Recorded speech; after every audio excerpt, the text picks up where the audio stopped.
Assalamualaikum warahmatullahi wabarakatuh dan selamat sejahtera semua. Topik kita pada hari ini ialah sulam anak pokok tanaman dalam mata pelajaran kemahiran vokasional spesifik tanaman. Di dalam topik ini kita akan belajar prosedur penyulaman anak pokok tanaman, mengenal pasti ciri-ciri tanaman yang tidak sihat dan mati, merawat lubang tanaman dan menanam tanaman pengganti. Penyulaman. Penyulaman anak pokok bermaksud mengganti anak pokok tanaman yang mati atau berpenyakit dan tidak produktif dengan anak pokok tanaman yang terpilih.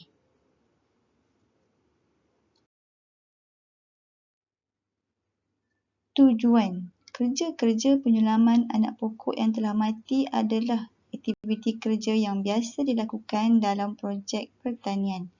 Penyulaman dilakukan pada anak pokok tanaman yang muda atau yang baru ditanam tetapi mati ataupun pertumbuhannya adalah kurang bagus, iaitu tidak normal atau kerdil.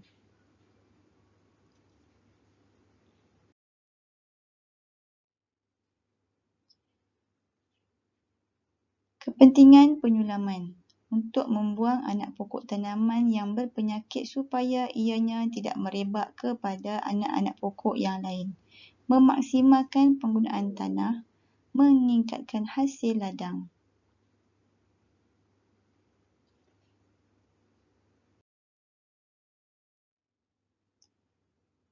Ciri-ciri pokok yang rosak.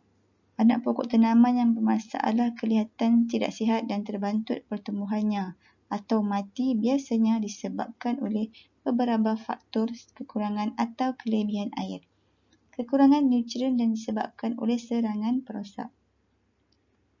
Yang pertama, anak pokok kekeringan. Daun gugur.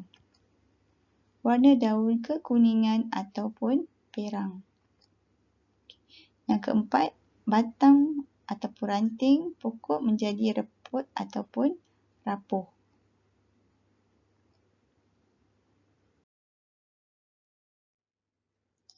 Mari kita lihat gajah yang pertama. Ini adalah gambar bagi pokok yang kekeringan. Yang kedua ialah pokok keguguran daun. Daunnya jatuh.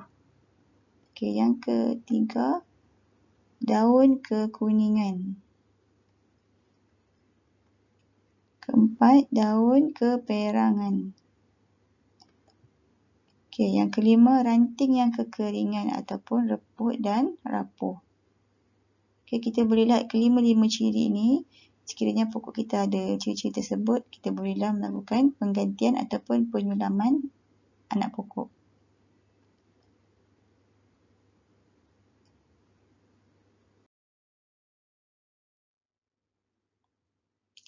Kaedah penyulaman anak pokok. Yang pertama, gali. Anak pokok tanaman digali dengan menggunakan cangkul atau penggali. Keluarkan anak pokok tanaman berserta dengan akar dari tanah. Bekas lubang tanaman kemudian dirawat dengan bahan rawatan yang sesuai. Kemudian anak pokok tanaman yang telah dicabut dilupuskan. Cabut.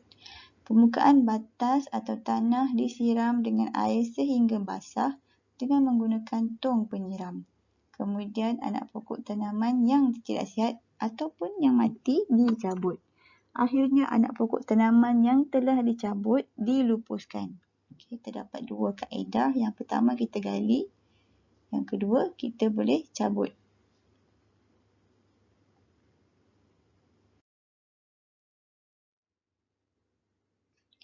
Merekod kerja penyulaman anak pokok tanaman. Selain kita sudah melakukan kerja-kerja penyulaman, kita perlulah merekod kerja penyulaman anak pokok. Berikut adalah contoh carta yang kita gunakan, iaitu bilangan, berapa bilangan atau nombor anak pokok, nama anak pokok, kemudian kaedah tanaman yang kita gunakan, tarikh semaian, tarikh sulaman dan juga catatan. catatan kita boleh juga kita isikan jenis kerosakan yang dialami oleh anak pokok tersebut.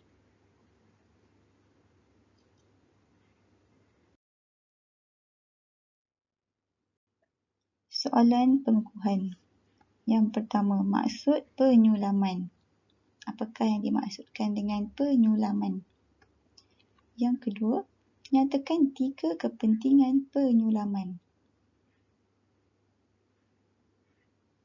Okey, mari kita lihat jawapan yang pertama, iaitu mengganti anak pokok tanaman yang mati atau berpenyakit atau tidak produktif dengan pokok tanaman dengan anak pokok tanaman yang terpilih.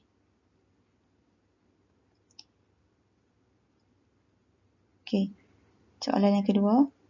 Yang pertama, untuk membuang anak pokok tanaman yang berpenyakit supaya ianya tidak menyebar kepada anak pokok yang lain. Memaksimalkan penggunaan tanah.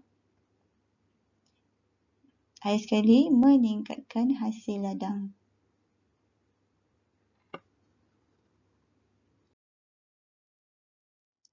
Sekian saja topik kita pada kali ini.